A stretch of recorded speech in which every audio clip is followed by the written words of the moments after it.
We don't know how it came about, but Jesse is in Disneyland. Control is explaining the place to him. These humans have a strange reverence for youth. This is one of the most important centers of rejuvenation. People come from all over the planet just to be young again. They can reverse the human aging process? Apparently. How is this accomplished? Through something known as magic. In fact, this land is called the Magic Kingdom. As usual, he's explaining it wrong, but at least he's explaining it. The last time I was at Disneyland, I was about 16, I think, so I didn't need reversing. I wonder if it would work for me now. As we take a panoramic look at the happiest place on earth, we're treated to some cool music.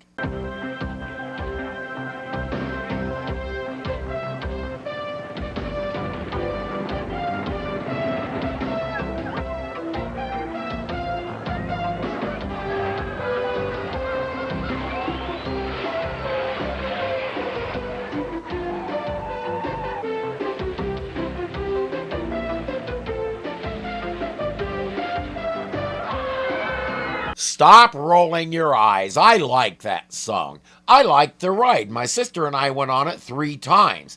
It really brings home the things that make us different and the things that make us the same. Now, if I'd been among those people who got stuck on it for over an hour, my opinion might undergo a slight adjustment. This kingdom is ruled by a creature called Mickey Mouse? Yes, and for more than 60 years he has had a peaceful and successful reign. 60 years. We must examine this kingdom. I must be careful how I move about here. Too many humans. Minced bovine carcass. Vegetation immersed in hydrogenated fat at high heat. These humans will eat anything. Jesse has the solution, a disguise.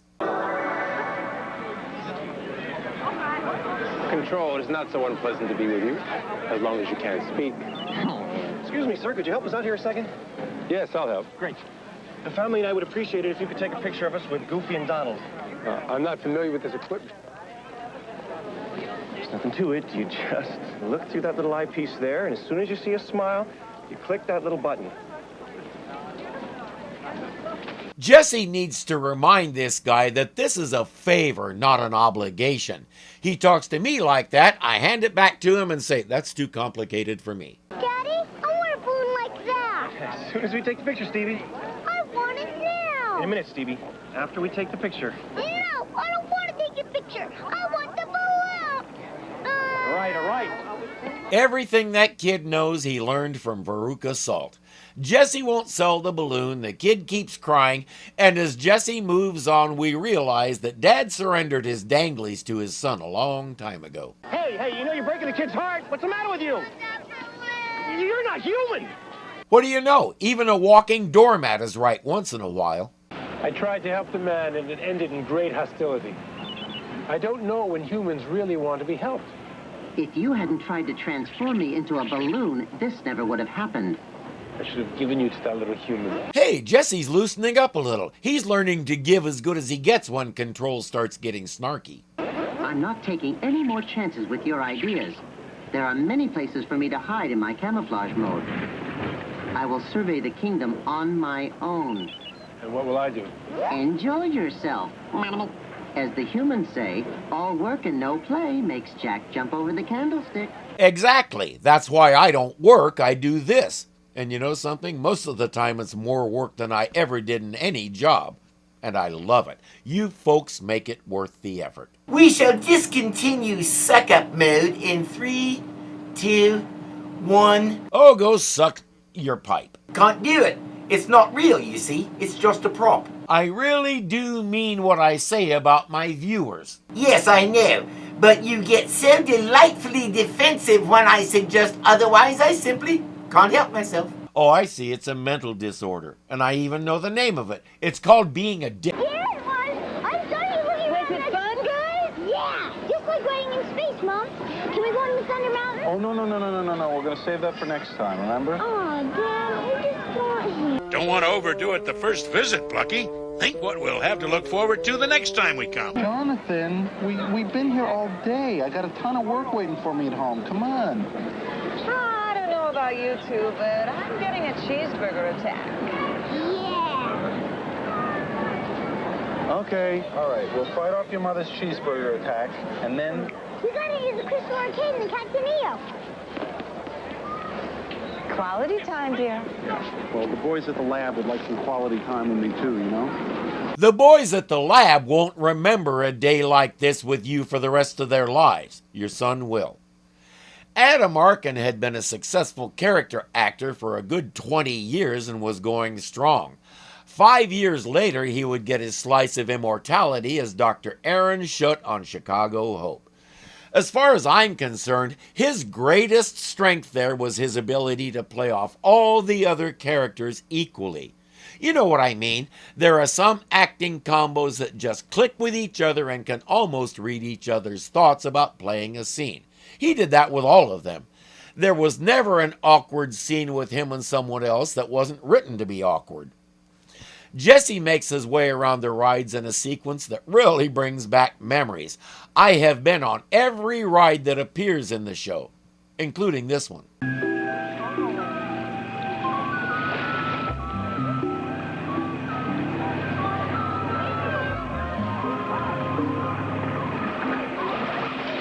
Excuse me, but could you tell me more about your role in the youth regeneration program here? Hello? Perhaps it didn't hear me. Excuse me, I was just asking a question. Sudden darkness. Swallowed. Ingested. Negative outcome. Not good. It's too bad Jesse didn't see that. I have a feeling it would make his day. Fascinating creature. I'm glad he finally understood that I'm not part of this planet's food chain. Since you're supposed to be Jesse's guide through this world, I'm a little dismayed that you can't tell it's animatronic, mechanical, a machine, not alive. He finds himself in the video arcade.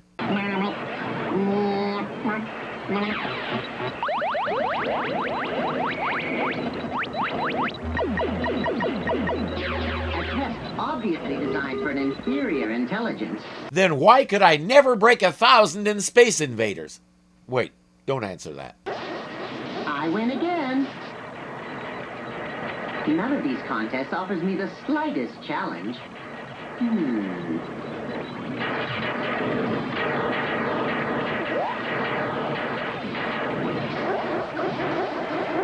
They weren't exactly designed to be a challenge for alien computers, but playing them all at once might do the trick. Now this is better. Much better. This is almost fun.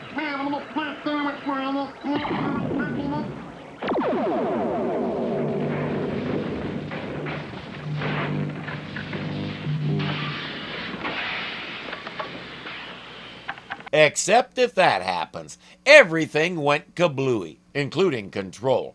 That drained all his power and he's a lump on the floor.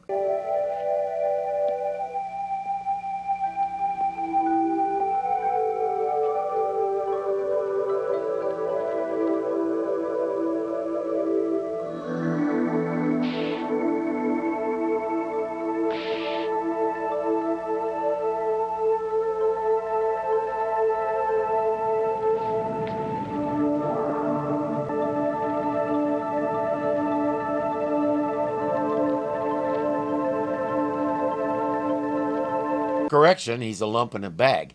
Jesse has to get to the kid and get control back, no matter what he has to do. I'm sorry, sir, but you'll have to wait in line like everybody else.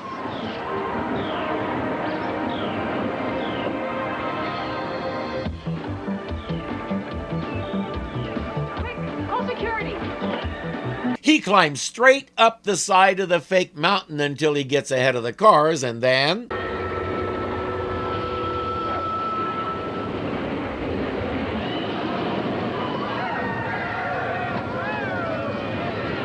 the back and forth motion of the cars prevents him from doing anything but sitting there and finishing the ride, so he'll have to catch up with the kid when they stop. That's the man.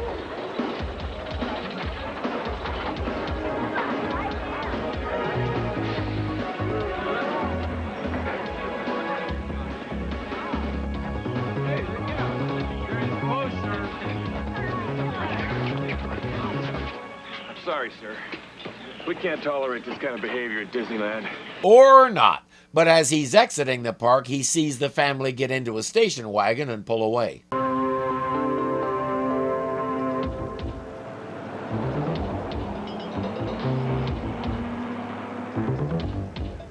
If he can remember that license plate number, he can find someone to help him track it down.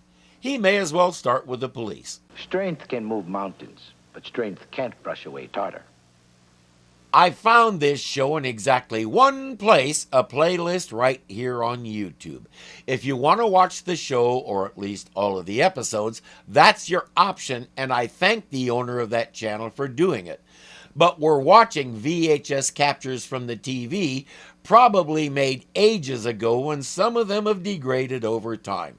Some of them also include the occasional commercial, which kind of makes me smile. I'm telling you, Archie, those things are not vending machines, they're electric thieves. Oh, come on, Burdick, they're machines.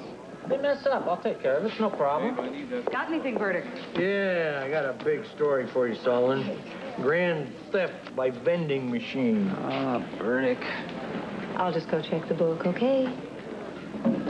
And put some more of them chocolate-covered cracker things in there, okay? They run out fast. Yeah, right, Chief? Burdick is apparently having a chocolate emergency, and it's making him cranky. I would say give him a Snickers, but with his attitude, nuts to that, I'm keeping it. I need some help. What's your problem? My friend is missing. All right.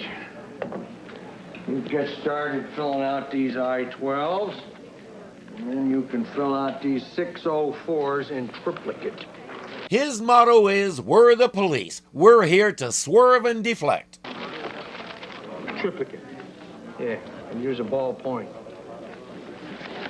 A ball cannot have a point. It's impossible. Just use this, okay? Archie, come here. Hey, Jesse, tell him your friend's name is Candy. Maybe he'll pay attention. Now look. You know, Norwell 45 cents. Proctor 85. Oh, come on. Adams 90 cents. Oh, I'm not gonna make any money here on this. Foley $4.60. But Foley lies. What do you mean, Foley lies? The machine just eats your money and never gives you anything back. But my friend... Look, I'm busy here. Can you see that? Now just fill out the papers, all right, sir? This calls for drastic measures.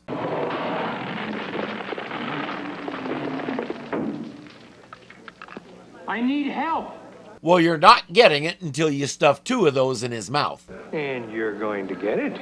Take him down to the tank. Hey, the man has obviously got a very important problem here, and no one's paying any attention to it. Will you butt out of this, Sullivan?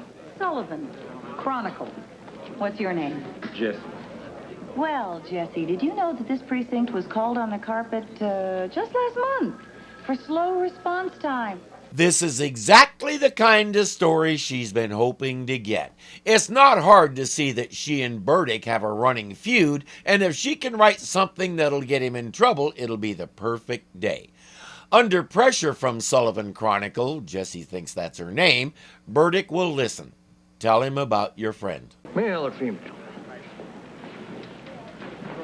I'm not sure. Age? I don't know. This is a real close friend of yours, right? I don't know what Jesse expected. If they're going to help him find his friend, they have to know something about him. Well, maybe you could give us some kind of physical description of the subject.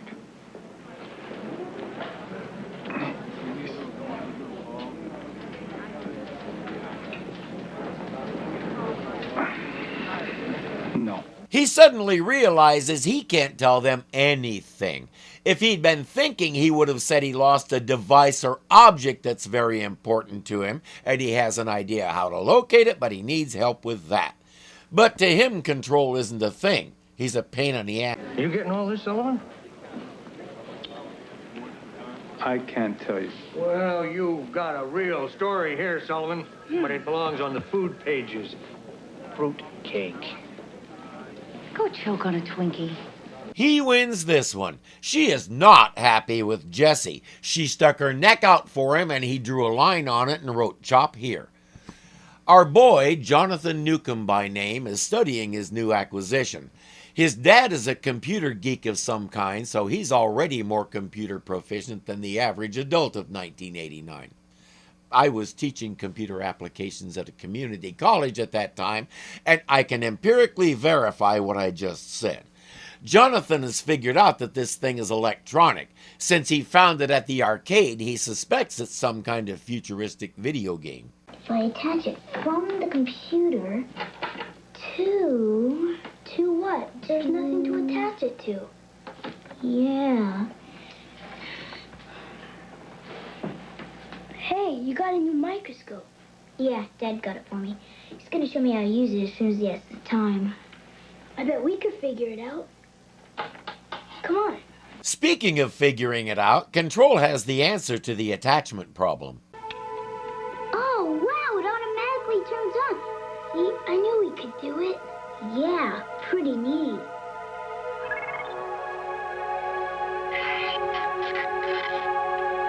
Control didn't know that Jonathan's computer makes noises like that all the time. He and his friend ignored them and went back to examining the microscope.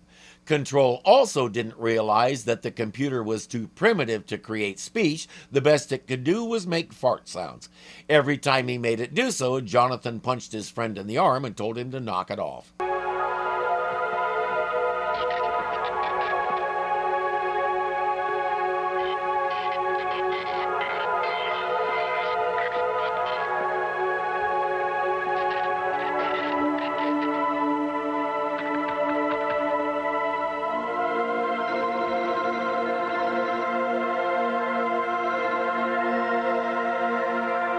Jesse who? They don't know, and there's not enough juice left to tell them anymore. But Jonathan has to try somehow. Sullivan Chronicle. You still here? I waited for you. All night? Look, buddy, you made a fool of me in front of the cops. My credibility totally zeroed out, and for a news person, this is dead. So let's just make it a clean break, okay? Did you find my friend? Who?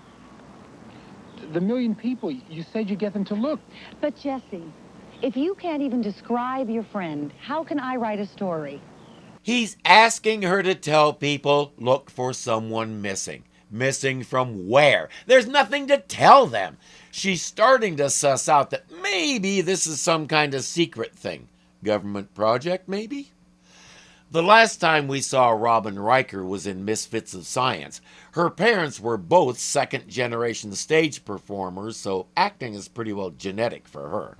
Her parents owned and operated several theaters around the United States, and she grew up learning every aspect of the business. She's an accomplished television character actor, though the stage is her first love. She's a great choice for Sullivan because she has that aggressive, no-nonsense style that will get the story. Another day, another shooting, huh? Okay, thanks, Charlie. I'll use your name. But she still has that killer smile that can charm the average cop. So, Jesse, where are you from? If he could tell you, he probably wouldn't because he knows you'd never believe it. You from out of town? Yes. I'm an out-of-towner. And what brings you to L.A.? Sullivan Chronicle, you ask too many questions. As many as I need to get a story. Okay, wait, no more questions. She can't ask questions and he can't tell her anything. This promises to be the weirdest conversation ever. At the Newcomb house, Jonathan's parents just got home and Mom was wondering where Jonathan is. Harry, come here.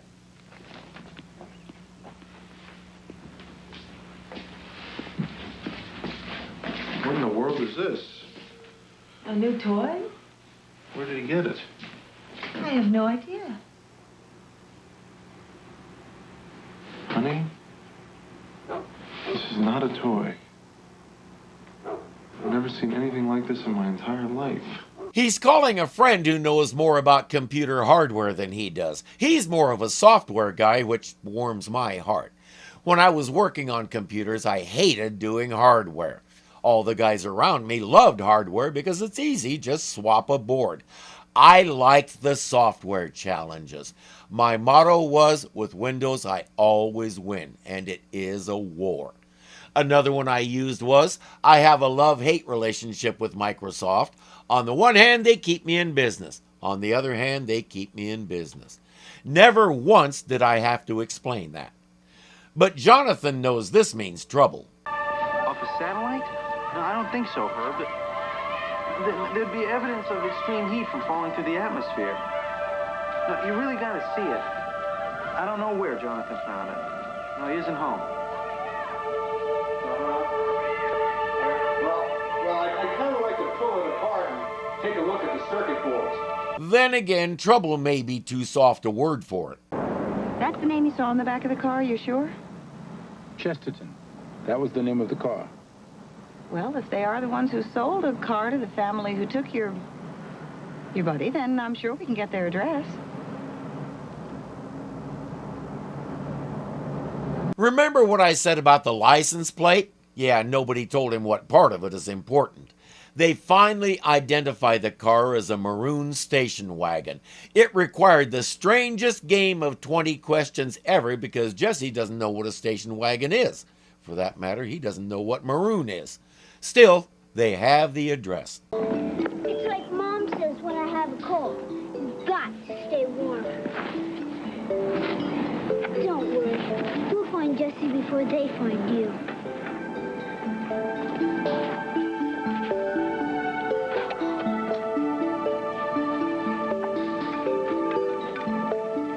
But even without the unit, Dad's friend is sorting out what happened with the computer. Any ideas, sir? Transformer couldn't handle the load, too much feedback. Might have crossed his terminals. Battery terminals. No, more like a heavy capacitor. Some kind of optional hardware. Packed a hell of a punch, whatever it was. What do you think he was trying to do? Boost his power. Other than that, your guess. But that's not all that happened. Excuse me, not all that is happening. Or a code. What kind of a code? You guys should both know. It's called hexadecimal. It's numbers written in base 16. The numbers probably have something to do with controls programming. Well, I really shouldn't talk out of school here, Harry, but... But what? Well, I used to work for the government, and that looks a lot like a set of scrambled launch codes. You know, nukes. I did not know Control was armed with nukes. I wonder, if Jesse knew that, would he talk nicer to him? We've got to find Jonathan. I'm going to call the police. Police? Honey? This may be bigger than the police, Harry. As I mentioned, Jesse and Sullivan have the Newcomb's address, but it may not do them much good. Cops. Maybe they found your friend. Yes, they did. Sort of. Police. It's no good. I cannot go inside. Wait a minute. First you want the police to help you.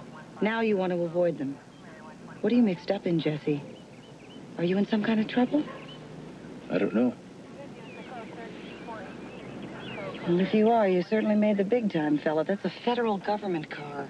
Jesse says you have to go in there and find out what's happening. She's been educating Jesse about using people, which is something she does a lot. She insists it's necessary for her job. Jesse is essentially a blank slate, but he learns quickly. Oh, I see. Now you're using me. No. If you do this,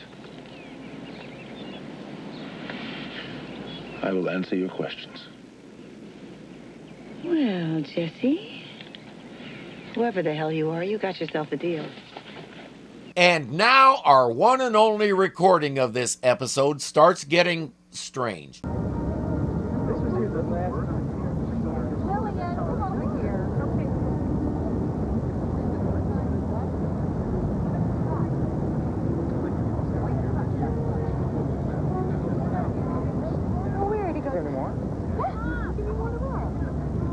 What's he doing at Grauman's Theater all of a sudden? And we'll meet at the diner, okay? Okay.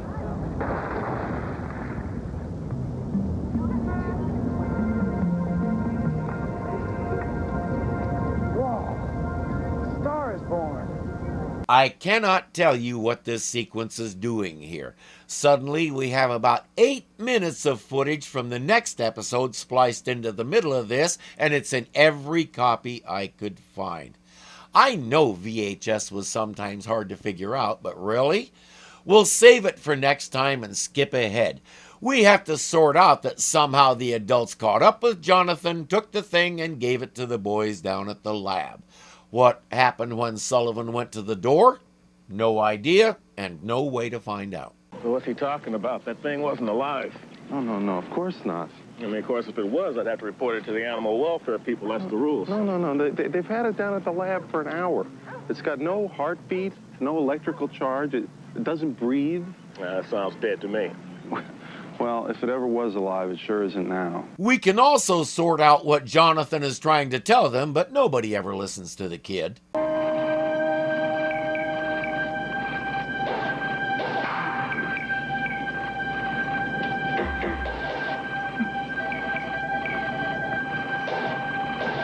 Nobody said anything about heavy security in this place, so he had no trouble getting in. But even if they did have security, he'd just pick up the corner of the building and crawl under. He's Jesse.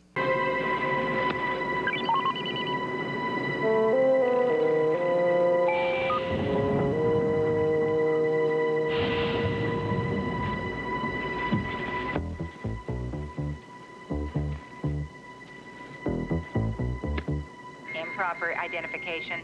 Access denied. That could be a problem.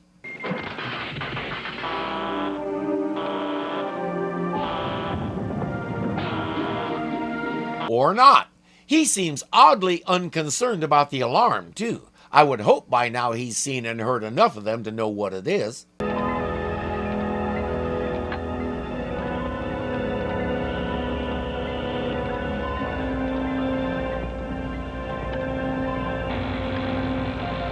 They haven't found any way to get inside this thing, so they're hitting it with a high-powered laser. You can see how effective it is.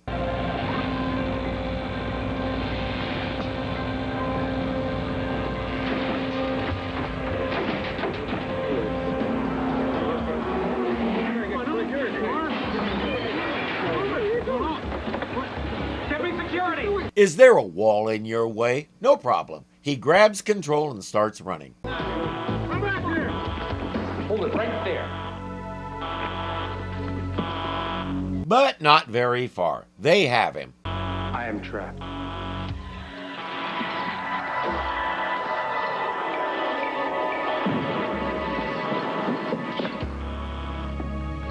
Let me help you with your English, Jesse. The correct expression is either I am not trapped or I was trapped.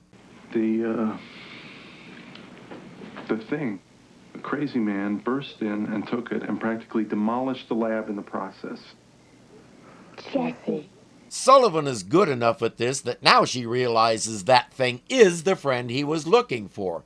And she's a decent enough person that she won't judge his friend based on looks. So you were helping Jesse while I was helping his friend. Who is he? I guess we'll never really know. I hope they're all right. I thought it was just a toy. It would have been better if I had never even picked it up. Why? Because Jesse would have had a better chance of fixing it where it broke. Don't you think?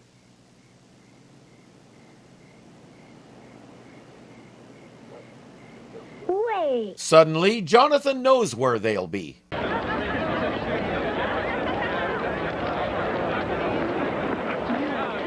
Could you step outside the ropes, please? What's all the commotion? Did somebody get arrested? No, the Main Street electrical parade's about to start. Oh, all right. If you haven't seen the Electric Light Parade, you owe it to yourself to watch it at least once. It's indescribable. And remember, I haven't seen it since the 70s, so it's probably even better now. Jonathan heads for the arcade where he found the thing. I'm sorry, sir, but you can't go in there. I must go in. No, I can't let you do that, sir. It's closed for repairs. What are repairs? They're broken. Every darn game shorted out at once yesterday. Never seen anything like it. There's no power in the whole place. It'll take him a while to realize the obvious solution to his need for electricity, but that gives Jonathan time to track him down.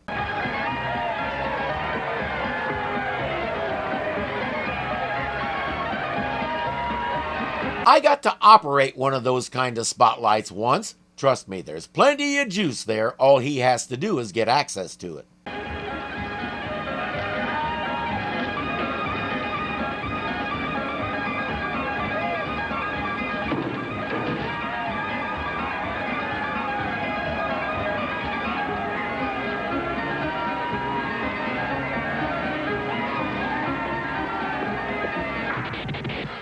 I tried to do that once. Emphasis on tried. Jesse,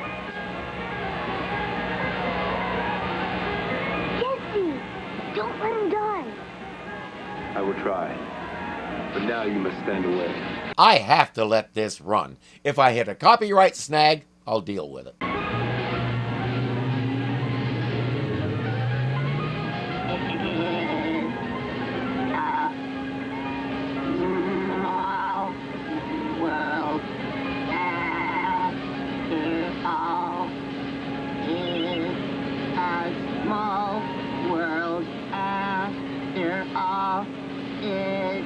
Small world after all. It's a small, small world.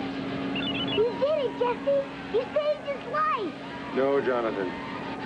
We saved his life. I would like to take this moment to express my thanks to the young human. Had Jonathan not found control in the arcade, there's no telling who would have found it and what they would have done with it. Jesse isn't exaggerating or trying to make Jonathan feel good. It took both of them. Jonathan, there's one more thing. Don't worry. I'll never tell him. There's no need to spell it out for him. He saw his dad in action. That's enough to convince him to keep it under his hat. Or his hair in this case. Now let's teach Jesse a little bit about things that are habit forming. This is wonderful. I feel strong, rejuvenated, exhilarated. Control, that is enough power. Ah, now I understand the regeneration process here. It feels very good. Enough control. No, just a little bit longer and No illumination. Darkness. Blackout. Negative outcome. Not good. Over the next few weeks, Control started vanishing for hours at a time. It was a sad situation. When Jesse finally found him, he was in a dark corner of the basement, furiously sucking on an electrical cord and saying, No, just a little bit longer. Jesse thought about telling Sullivan Chronicle about it, but he decided it was a little too personal.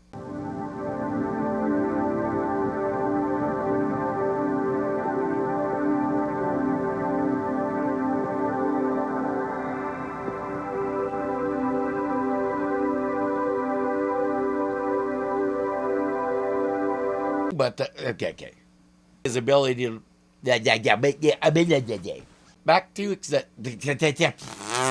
Went back to examining... Cow, why? He's a decent... Speaking of awkward, that's an awkward sentence.